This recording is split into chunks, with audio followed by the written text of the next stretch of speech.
Gracchi Brothers, Part 3, Gaius Gracchus. If any questions, leave them a comment below. So Gaius Sempronius Gracchus is going to end up following in his brother's footsteps. He was born in 154, dies in 121. He starts his political career at 21 when he becomes a commissioner for the Gracchian land reform that we previously talked about. He was known for being a great orator. Tiberius had all the ideas, but Gaius was able to articulate those ideas to enthrall the people into supporting them. He ends up following in his brother's footsteps by becoming quaestor. He does so in 126. He then eventually will become tribune, and he will be able to win a re-election, unlike his brother, and be tribune in 123 and 122. And he's going to continue his brother's reforms. The thing is that his following in his brother's footsteps is going to, as you see, lead him into similar kind of troubles. Now, in his first term as a tribune, he's going to propose a number of different laws, reaffirming what his brother had done the previous decade or so before, and try to pass laws that are going to justify and solidify what his brother had done in his tribuneship. So there was still the idea that was Tiberius actually legally able or should have been able to remove Octavius from his tribuneship. And so Gaius proposed a law that barred all magistrates from standing for office that had been deposed from their magistracies. This idea was basically him trying to say, it's like, my brother was right, I'm going to make sure that we are codifying it that my brother was right. Thing is that his own mother Cornelia, who was quite a educated woman for her age, known for her intelligence, persuaded him that she understood his reasoning, but knew that that was maybe going a step too far and that he should withdraw that. Even though that it would legitimize his brother's actions, he realized that this was maybe a bit too far, and he does pull back on that. But he does secure a law that says that the people do have the power to remove their politicians from office. His next set of laws are, again, reaffirming the agrarian laws, as we saw, and going a little bit further. Other than the actual redistribution of land, it also is pushing the idea of establishing Roman colonies, particularly at Scolacum and Tarentum in the south, as well as realizing that all of those kind of reforms when it comes to distributing the land and creating the colonies is going to take time, and that people are going to still need assistance while they're waiting. He comes up with the idea of a state-subsidized grain supply. Rome's population had been growing steadily anyway, but now with the more influx of people to be part of the urban poor, many of them could not even make enough money to buy grain to make their bread. And so the local area around Rome was not able to actually support the large Roman population. And so, as we saw with the indemnity of the Seleucid Wars, grain is being shipped in from outside of Rome, brought in to feed the people. And so his idea is that the government will buy some of that grain that's coming in and sell it at a lower rate that people could actually afford. And eventually this will actually become giving out for free. But initially it is subsidizing it so that it's cheaper. Of course, if you're going to be supplying the people of Rome with grain, you need to have granaries to actually turn it into the flour and to hold it. Roads to be able to transport it from the docks to the cities, to the people, as well as many other public works to actually make all this actually work out. And so he authorizes the construction of those types of things. And so all of this is basically to try to help the people who are just waiting on their allotments. So as soon as they are given their piece of land, then they will no longer be eligible for these programs. Now, he realizes that his reputation as a speaker, and with the acts that he's done so far, and the reputation of his brother kind of helping him along, the common people are on his side.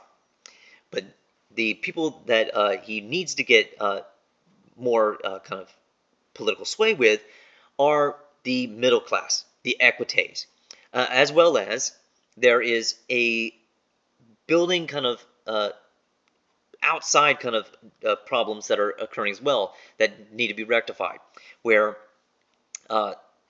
the different kind of citizen rights statuses that we've talked about before are basically not sufficient anymore.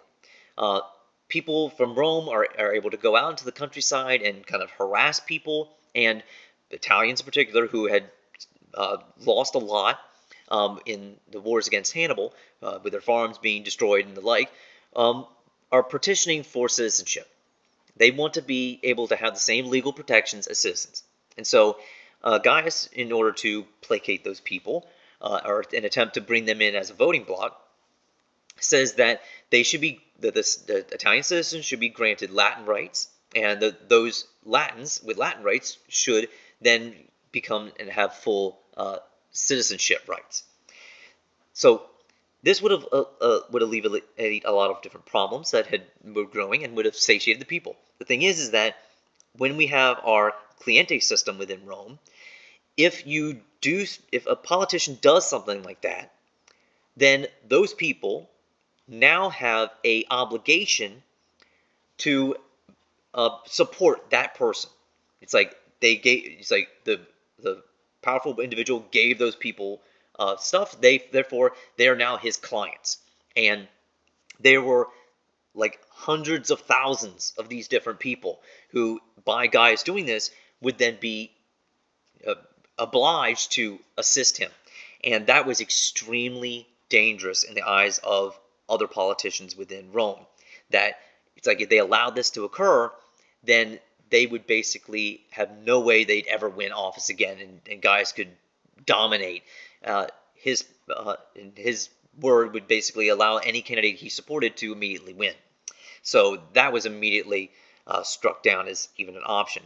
So since that failed, he turns to the equites. They're already citizens. They already have the right to vote.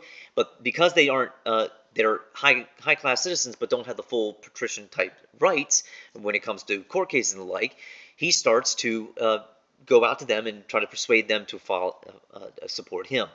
So he gives them things proposes things that they would like, establishing a tax on farming in Asia, which that they would control the ability to raise money in those farms that they are controlling there and get lands there, as well as create equestrian courts.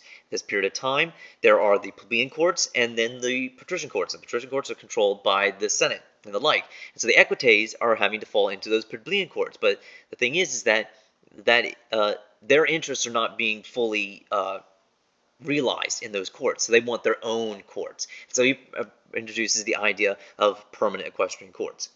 We don't have any direct evidence to say whether or not this actually passed, but it seems likely that it failed as well. But he's basically throwing any idea out there, hoping that something will stick. And by even proposing these ideas, these different groups are kind of coming into support of him, so that they will come to his aid. He also puts forth the idea to require the Senate to decide what territory a consul will get before the actual consular elections. This actually does get passed.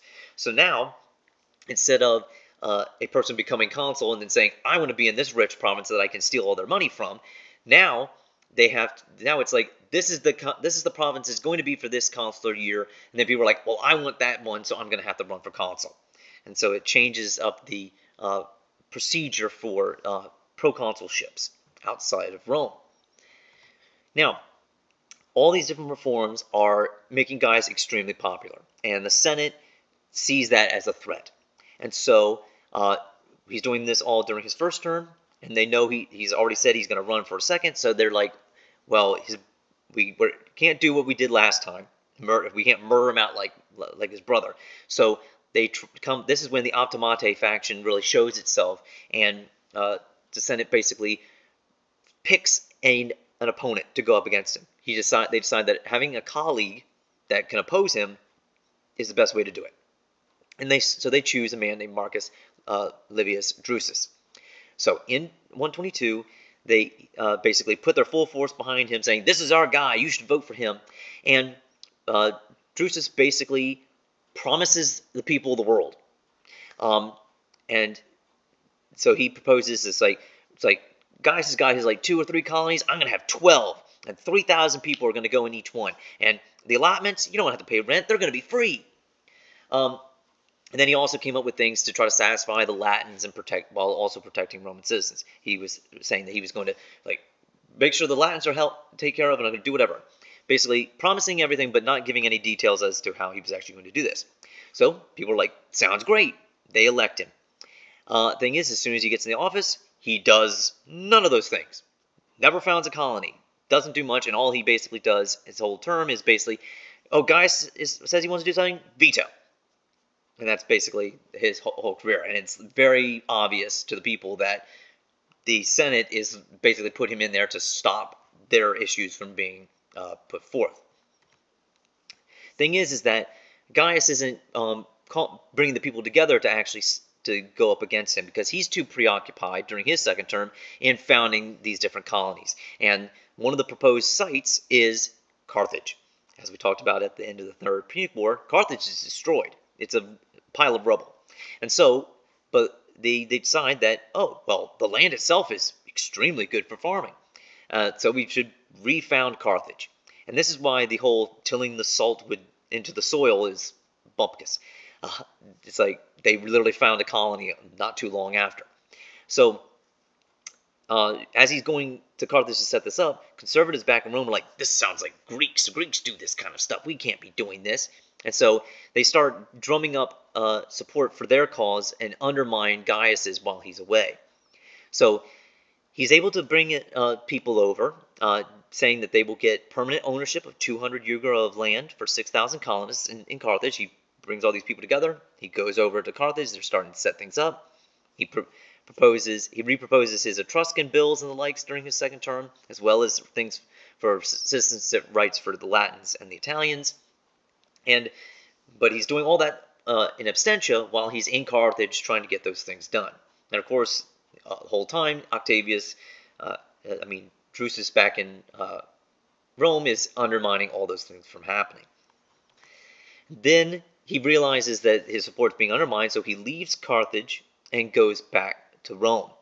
And since his support was being undermined, the Senate revokes the colony of Carthage, so all the work goes up in smoke. And so he attempts to run for a third term. The thing is, this time he loses the election. He still has a huge supporter base, and so he is kind of like, well, what do I do now? And so the thing is that the Senate had been drawing up support against him for so long that one of the main consular candidates that wins, a man named Lucius Opimius, basically is elected on a anti-Gracchian platform. And so his whole thing is, I'm going to oppose all Gracchian legislation. And so when he starts doing that, it starts rallying up the people. And so they start turning to Gaius to, like, what should we do? The thing is, he's out of power, so he's like, I can't really do much. But they're still rallying behind him. And the Senate sees it's like, he's going to try to do something. And so the Senate passes a motion called the Senatus Consultum Optimum. And this is basically, literally means a decree by the Senate. But it's the Senate's ultimate decision. It's basically the idea. And this is a new kind of concept. And the idea of it is basically, it is a rubber stamp given over to the consul, Lucius Opimius, and he basically interprets as, I have unlimited power to preserve the republic. This kind of, the Senate's backing behind me, therefore I have almost dictatorial-like powers. And so he uses this to go after Gaius. And this turns into a military conflict. He literally raises an army to go up against the supporters of Gaius Gracchus in the city of Rome. Gaius and his followers realize that they're going to be hunted in the streets, so all of their supporters basically run out to the city and start arming themselves at a fortress right outside the city of Rome. And so Optimus basically exploits this unrest again to repel the protesters. He repeals the equestrian laws, undoes the establishment of Carthage, and institutes martial law, all using the Senatus Consultum Ultima as his backing. So he gathers forces, armed forces with the senators and their supporters and the like, and literally goes out in open confrontation against Gaius and his allies, particularly that of Marcus Flavius Flaccus. And so the Gracchi faction is basically in a position where it's like we're just defending ourselves because the establishment is coming against us. And so a pitched battle ensues outside of Rome. And as a result, Gaius and many of his followers are killed.